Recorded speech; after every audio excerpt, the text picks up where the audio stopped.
Children, good morning. Welcome back to our online class. How are you all? Today is 18 December 2020. Children, will start our new lesson, Reflection of Light.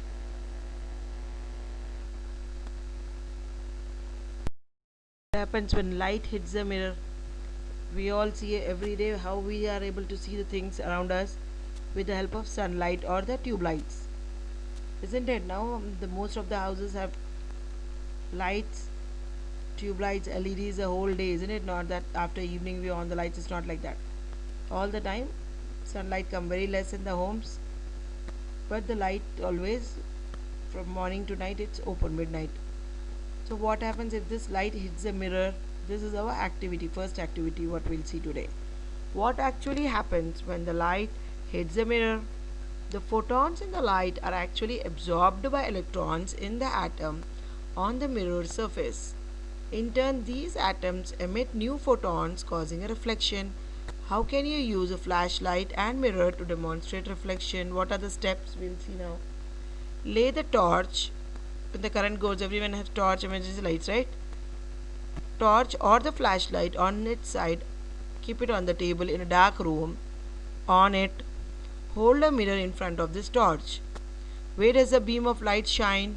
Now you can place even a ball close to the torch or flashlight and trying moving the mirror to see if you can get the spot of light to reach the ball. What will happen to the ball? What will happen to the light? We'll see now.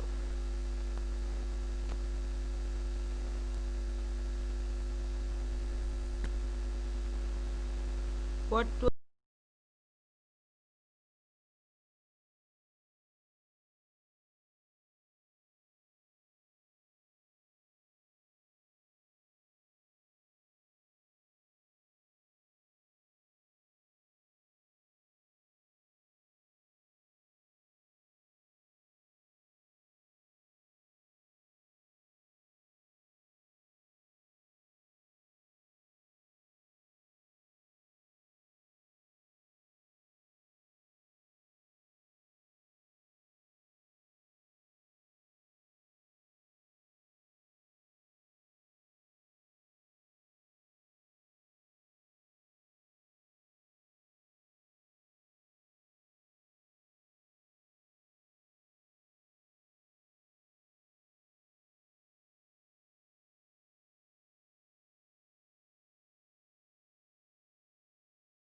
is the activity, children? Place a strip of plain mirror. Just now we are continuing the same activity. Plane mirror in path of the light ray. After striking the mirror, the ray of light is reflected in another direction. Got it? There an angle is formed and that ray is called incident ray. The light ray which strikes any surface is called incident ray.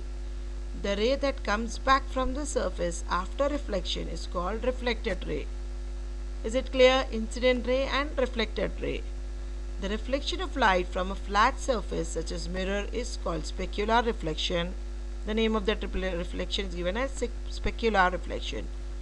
Light meeting the surface in one direction is all reflected in one direction. A ray of light from a source that falls on the surface is called an incident ray of light. Normal at point of incidence, a line which is drawn perpendicular to the surface.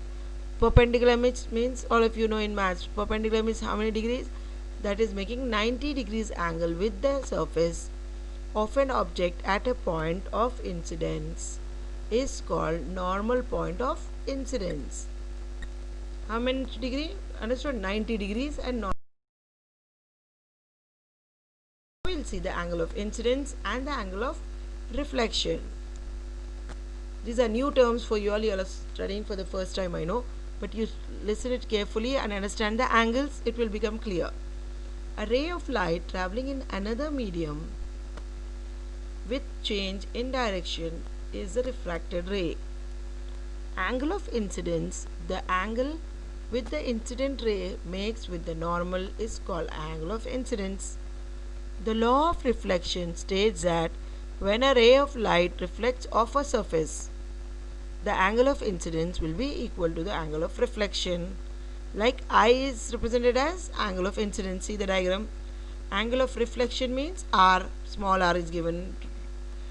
So I is equal to R. Any mirror obeys three laws. All the mirrors obey three laws of reflection. What are those?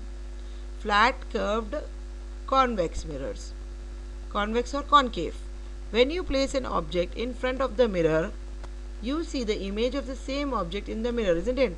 When you keep a ball or something in front of the mirror, or you stand in front of the mirror, you reflect in the image of the same object or yourself comes in the mirror.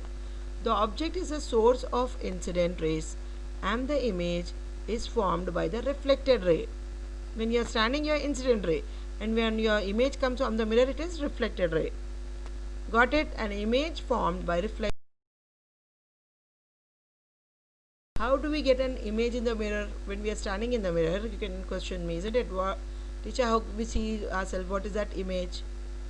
The explanation is here. When you place an object in front of the mirror, when you stand, you see an image of the same object in the mirror. The object is the same of the incident ray and the image is a reflected ray. Understood? The reflection which is falling on the mirror. So the image, the photo, the picture which comes is called the reflected ray. An image formed by reflected ray may be real or virtual. What happens when you look in a mirror? In daytime, the light reflects off your body in all directions. That's why you see yourself and other people can see you. Your skin and clothes you are wearing reflect the light in a diffuse manner. The light rays bounce off randomly, hazardously, in no particular direction. A real image occurs when rays converge, whereas virtual image occurs when rays only appear to diverge. Diverge means go in different directions. Real images can be produced by concave mirror and converging lenses. If the object is placed further away from the mirror or the lens than the focal point, and this real image is image. What is virtual image? The characteristics of an image formed by a flat mirror are: the image and the object are at the same distance from the mirror. The image is virtual image.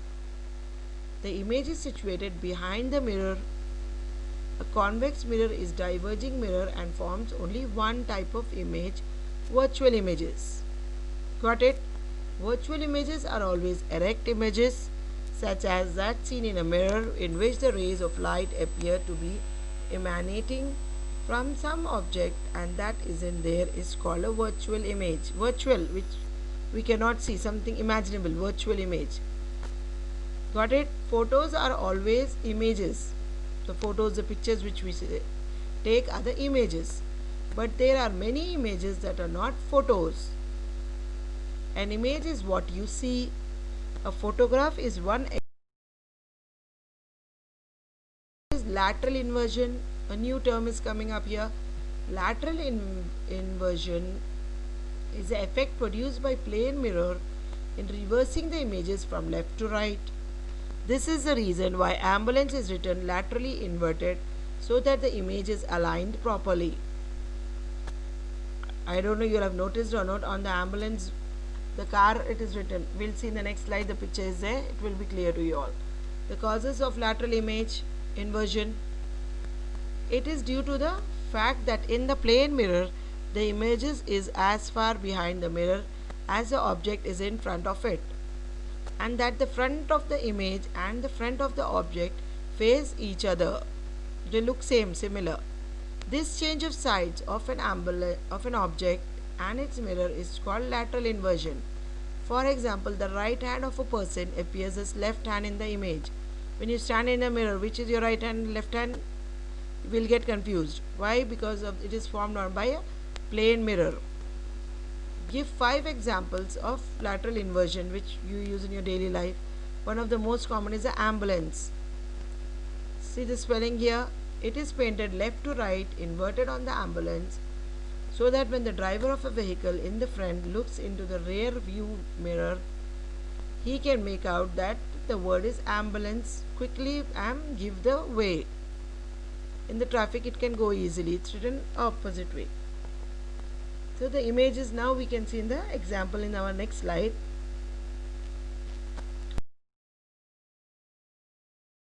Which goes on the road, we can see this. The spelling up, it is written correctly BULANC, and the bonnet, you see, it is written in opposite manner, or in that manner that it falls on the rear view mirror and it can be seen properly. Whereas when we stand in the mirror, we don't know, we show our right hand, and in the mirror it is our left hand. The image distance always equals the object distance. The size of the image is the same as the object. The mirror does not magnify our image. Images in a plane mirror are the same as the objects are located behind the mirror and are oriented in the same direction as the object that is upright.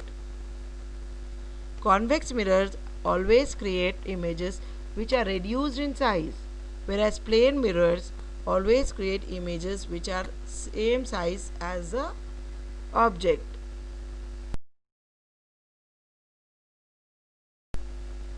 I hope it is clear. This is the homework for tomorrow. By today evening you have to send the homework. What is angle of incidence? Second question, draw angle of incidence and the angle of reflection. Got it, children? Thank you. See you in next class.